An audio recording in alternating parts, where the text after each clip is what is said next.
प्रणाम। मेरा नाम हर्षी मेहता, लेवल 7। आज का मेरा विषय है भक्ष्य अभक्ष्य। बचपन में मम्मी कहती थी कि हमें ये चीजें खानी चाहिए और ये चीजें नहीं खानी चाहिए। पर क्या आपने कभी सोचा कि हमें ये चीजें क्यों खानी चाहिए और ये चीजें क्यों नहीं खानी चाहिए? तो उसी विषय में मैं आज आपको बताने जा रही हूँ। भक्ष्य यानी ऐसी चीजें जो हम खा सकते हैं, जो हमारे खाने योग्य होती है।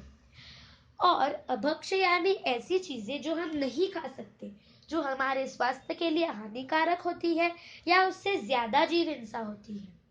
भक्ष्य यानी ऐसी चीजें जिसमें सूक्ष्म या त्रस्त जीवों की उत्पत्ति होती है।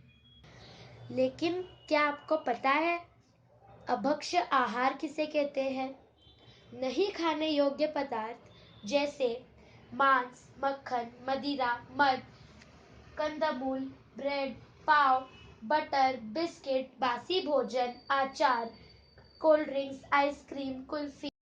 इसके अलावा रात्रि भोजन, पानी के अंश वाला दूध, दही, छाछ, द्विदल भी अभक्ष्य माना गया है। अभक्ष्य 22 प्रकार के होते हैं। उनमें से 5 वृक्ष, वट वृक्ष, पीपल, तिलंखन, काला उदंबर और गुलर।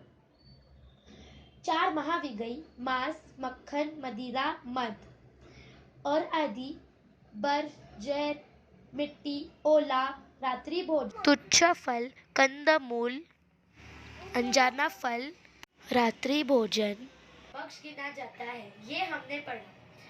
पर क्या आपको पता है रात्रि भोजन को नरक का नेशनल हाईवे क्यों कहा जाता है? रात को बहुत सारे छोटे छोटे जीव उत्पन्न होते हैं। वे अपना खाना ढूंढने के लिए उड़ते हैं। भोजन करते समय उन जीवों की हिंसा होती है। विशेष रूप से अगर कोई जीव हमारे भोजन में गिर जाए तो उनसे हमें बहुत सारी बीमारियां होती है तथा मरण भी हो सकता है। क्या आपको पता है रात्रि भोजन का पालन करने के लिए एक फॉक्स ने रात्रि भोजन त्याग का नियम लिया और एक दिन जब उसे अत्यंत प्यास लगी तब वो एक कुएं में पानी पीने के लिए गया। कुएं में अंधेरा देखकर वह ऊपर आया। ऊपर आते ही उसने दिन का प्रकाश देखकर वो वापस नीचे गया पानी पीने, पर वापस अंधेरा देखकर वो ऊपर आया। ऐसे ऊपर नीचे करते करते उसे अत्यंत प्यास लगी और उसकी मृत्यु हो गई। इसके प्रभाव से अगले भव में वह मनुष्य भव में प्रतीक कुमार नामक श्रावक बना और उसने दीक्षा लेकर अपने कर्मों से मुक्त हो गया। इससे हमें यह सीख मिलती है कि हमें रात्रि भोजन से दुर्गति मिलती है और उसका त्याग करने से सुगति। तो अब ये हम पर निर्भर करता है कि हमें रात्रि भोजन त्याग का पालन करना है या नहीं। ये तो हमने जान लिया, पर क्या आपको पता है वो क्या होता है? द्विदल यानी एक दाने के 2 विभाग हो, उसे कच्चा दूध, दही, घी वगैरह में मिलाया जाए, उसे द्विदल कहते हैं। गरम नहीं किया हुआ दही, छाछ या दूध द्विदल के साथ मिलाने से असंख्य सूक्ष्म जीव उत्पन्न होते हैं। इसी प्रकार बासी नरम पूरी, रोटी वगैरह में तथा कैरी को बराबर धूप में तपाए बिना अचार बनाने में और 2 रात से ज्यादा दही, छाछ में भी असंख्य जीव उत्पन्न होते हैं। इसीलिए ये सभी अभक्ष्य खाने योग्य नहीं है तथा कंदमूल, प्याज, आलू, अदरक, लहसुन, मूली, गाजर, शकरकंद वगैरह में भी कण कण में अनंत जीव है। बैंगन आदि भी अभक्ष्य है। नमी से खाकरा, पापड़ वगैरह में फफूंदी आती है, वह भी अनंत काय है। अतः अभक्ष्य हमें ये नहीं खाने चाहिए।